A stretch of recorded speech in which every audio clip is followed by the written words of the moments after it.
প্রিয় শিক্ষার্থী বন্ধুদের স্বাগত জানিয়ে শুরু করছি এসএসসি পরীক্ষার পুনর্বিন্যাসকৃত পাঠ্যসূচি। 2021 সালে আমরা জানি যে কোভিড-19 পরিস্থিতির কারণে 2021 সালে যে এসএসসি পরীক্ষা সংগঠিত হবে এবং সেই পরীক্ষায় সিলেবাসটি নতুন করে সাজানো হয়েছে, অর্থাৎ সংশোধিত হয়েছে বা আমরা বলতে পারি পুনর্বিন্যাসকৃত হয়েছে। তাহলে আজকে আমরা আলোচনা করব বাংলাদেশ ও বিশ্ব পরিচয়ে। বিষয় কোড হচ্ছে 150। আলোচনার আগে আমরা একটু বলে নেই যে তোমরা সবাই জানো যে কোভিড-19 পরিস্থিতির কারণে আমরা দীর্ঘদিন তোমাদের সম্মুখে উপস্থিত হয়ে তোমাদের সাথে সরাসরি ক্লাস পরিচালনা করা সম্ভব হয়নি, যার কারণেই তোমাদের কথা ভেবে এই টোটাল সিলেবাসটিকে 50% করে দেওয়া হয়েছে প্রায়, যাতে তোমরা ভালোভাবে পরীক্ষার প্রস্তুতি নিতে পারো এবং অনুশীলন করে যেতে পারো। যদিও আমরা তোমাদের সাথে অনলাইনে ক্লাস পরিচালনা করেছি এবং অনলাইনে তোমাদের সাথে আমাদের যোগাযোগ হয়েছে নিয়মিত, তারপরেও আমরা এতটুকু বলবো যে আসলে কোভিড পরিস্থিতি থেকে আমরা খুব শীঘ্রই উত্তরণ ঘটবে আমাদের।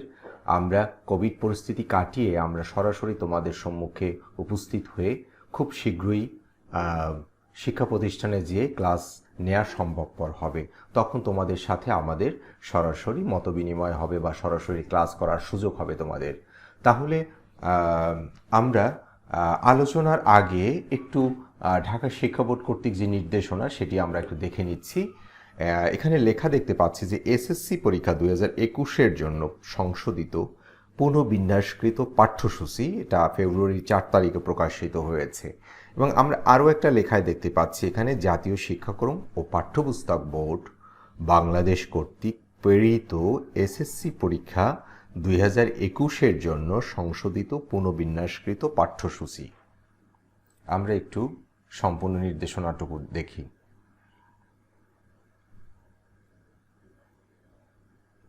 আচ্ছা, তাহলে আমরা শুরু করছি।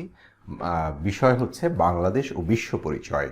আমরা দেখব যে কোন কোন অধ্যায়গুলো যুক্ত হয়েছে আমাদের সিলেবাসে বা কোন কোন অধ্যায়ের শিক্ষণফলগুলো যুক্ত হয়েছে সেগুলো আমরা দেখার চেষ্টা করব। আমরা তাহলে এখানে দেখতে পাচ্ছি পূর্ণমান 100, অর্থাৎ 100 মার্কের পরীক্ষা হবে আগের মতোই। আমরা এখানে প্রথম কলামগুলোতে দেখতে পাচ্ছি অধ্যায় এবং অধ্যায়ের শিক্ষণফলগুলো। অধ্যায় এবং অধ্যায়ের বিবরণ আমরা যেটাকে বলবো, এই অধ্যায়ের শিক্ষণফল না, এটা অধ্যায়ের বিবরণ হবে, অধ্যায়ের বর্ণনা হবে এবং বা অধ্যায়ের শিরোনাম হবে। পাঠ্যপুস্তকে তারপরে দেখতে পাচ্ছি পাঠ্যপুস্তকে উল্লেখিত শিক্ষণফল, বিষয়বস্তু পাঠ ও পাঠের শিরোনামগুলি এবং প্রয়োজনীয় ক্লাস সংখ্যা এবং ক্লাসের ক্রমসংখ্যা এবং মন্তব্যর ঘরে যদি কোনো নির্দেশনা থাকে তাহলে মন্তব্যর ঘরে আমরা নির্দেশনা দেখতে পাবো। তাহলে আমরা আলোচনার পূর্বেই একটা কথা বলে নেওয়া ভালো, সেটা হচ্ছে শিক্ষণফলটা কি। শিক্ষণফল হচ্ছে পাঠ শেষে বা একজন শিক্ষার্থী বন্ধু আসলে কি পেল পাঠ থেকে, অর্থাৎ কিভাবে সে ব্যাখ্যা করবে বা বিশ্লেষণ করবে বা বর্ণনা করবে, সেই বিষয়টাই হচ্ছে শিক্ষণফল। তাহলে আমরা আজকে শিক্ষণফলগুলো দেখব না, আমরা আসলে অধ্যায় এবং অধ্যায় শিরোনামগুলো দেখব এবং পাঠ ও পাঠের শিরোনামগুলো নিয়ে দেখব যে কোন কোন বিষয়গুলো অন্তর্ভুক্ত হয়েছে। তাহলে আমরা এবার দেখব যে প্রথম অধ্যায় পূর্ব বাংলার আন্দোলন ও জাতীয়তাবাদের উত্থান 1947 থেকে 1970, পরিচ্ছেদ 1.1 বাঙালি জাতীয়তাবাদের বিকাশে ভাষা আন্দোলন, পরিচ্ছেদ 1.2 বাঙালি জাতীয়তাবাদের বিকাশে রাজনৈতিক আন্দোলনের ভূমিকা, পরিচ্ছেদ 1.3 সামরিক শাসন ও পরবর্তী রাজনৈতিক ঘটনা প্রবাহ 1958 থেকে 1970 সাল পর্যন্ত।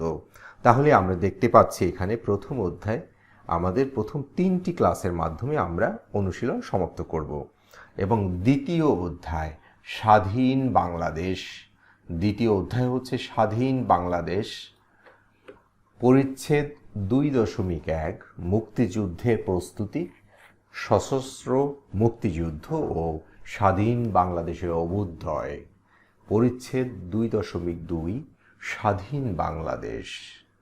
তারপরে হচ্ছে স্বাধীন বাংলাদেশ পুনর্গঠনে বঙ্গবন্ধুর শাসনামল ও পরবর্তী ঘটনাবলী। পরিচ্ছেদ 2.3 সেনা শাসন আমল 1975 থেকে 1990। পরিচ্ছেদ 2.4 গণতন্ত্রের পুনঃযাত্রা। এবং চতুর্থ অধ্যায়ে আমরা দেখতে পাচ্ছি বাংলাদেশের ভূপ্রকৃতি ও জলবায়ু। বাংলাদেশের ভূপ্রকৃতি, বাংলাদেশের জলবায়ু, প্রাকৃতিক দুর্যোগ এবং বাংলাদেশের জলবায়ু প্রাকৃতিক দুর্যোগ। তাহলে চতুর্থ অধ্যায় হচ্ছে নবম এবং 12তম ক্লাসের মাধ্যমে সমাপ্ত হবে। এরপরে হচ্ছে ষষ্ঠ অধ্যায় রাষ্ট্র, নাগরিকতা ও আইন। রাষ্ট্র, নাগরিকতা ও আইন। তারপরে হচ্ছে দশম অধ্যায় টেকসই উন্নয়ন, অভীষ্ট SDG অর্থাৎ পাঠ 1 টেকসই উন্নয়ন, অভীষ্ট অর্জনে অংশীদারিত্বের গুরুত্ব। পাঠ 2 টেকসই উন্নয়ন, অভীষ্ট অর্জনের সম্ভাব্য ফলাফল। টেকসই উন্নয়ন, অভীষ্ট অর্জনে বাংলাদেশের চ্যালেঞ্জ মোকাবিলায় করণীয়। একাদশ অধ্যায় জাতীয় সম্পদ ও অর্থনৈতিক ব্যবস্থা। জাতীয় সম্পদ ও অর্থনৈতিক ব্যবস্থা। এবং ষোড়শ অধ্যায় বাংলাদেশের সামাজিক সমস্যা ও এর প্রতিকার। পরিচ্ছেদ 15.1 সামাজিক নৈরাজ্য ও মূল্যবোধের অবক্ষয়। পরিচ্ছেদ 15.2 নারীর প্রতি সহিংসতা। পরিচ্ছেদ 15.3 HIV বা এইডস। পরিচ্ছেদ 15.4 সড়ক দুর্ঘটনা। পরিচ্ছেদ 15.5 জঙ্গিবাদ এবং পরিচ্ছেদ 15.6 দুর্নীতি। তাহলে আমরা দেখতে পাচ্ছি যে 30তম ক্লাসের মাধ্যমে বাংলাদেশ এবং বিশ্ব পরিচয় এই বিষয়ের ক্লাস সমাপ্ত হবে। এবং সমাপ্ত করার পূর্বে আমরা শিরোনামগুলো আবারও একবার দেখি। প্রথম অধ্যায় পূর্ব বাংলার আন্দোলন ও জাতীয়তাবাদের উত্থান 1947 থেকে 1970 এবং দ্বিতীয় অধ্যায় স্বাধীন বাংলাদেশ। চতুর্থ অধ্যায় বাংলাদেশের ভূপ্রকৃতি ও জলবায়ু এবং ষষ্ঠ অধ্যায় রাষ্ট্র, নাগরিকতা ও আইন। দশম অধ্যায় টেকসই উন্নয়ন, অভীষ্ট SDG। একাদশ অধ্যায় জাতীয় সম্পদ ও অর্থনৈতিক ব্যবস্থা এবং ষোড়শ অধ্যায় বাংলাদেশের সামাজিক সমস্যা ও এর প্রতিকার। তাহলে প্রিয় শিক্ষার্থী বন্ধুদের উদ্দেশ্যে এতটুকু বলার যে এই চ্যানেলে প্রতিটা বিষয়ের নতুন যে এই সিলেবাসের ভিডিও আকারে থাকবে এবং তোমরা তোমাদের সুবিধা মতো যখনই প্রস্তুতি নিবে তখন ইউটিউব থেকে এই প্রতিটা বিষয়ের এই ভিডিওগুলো দেখে নিবে। তোমাদের প্রয়োজনে এই সিলেবাসটা দেখে নিবে এবং তোমরা তোমাদের বন্ধুদের নিকট এটি শেয়ার করবে যেন তোমাদের বন্ধুরা উপকৃত হয় এবং তোমাদের ভালোভাবে অনুশীলন চালিয়ে যাও যাতে তোমাদের এসএসসি 2021 সালে যে এসএসসি পরীক্ষা হবে এবং সেই পরীক্ষায় তোমরা ভালো ফলাফল করতে পারো। এটা আমরা সব সময় তোমাদের জন্য প্রত্যাশা করি যে তোমরা ভালো করো, এটা সব সময় আমরা চাই। তাহলে প্রিয় শিক্ষার্থী বন্ধুরা, তোমরা সবাই ভালো থাকো, সুস্থ থাকো। আল্লাহ হাফেজ।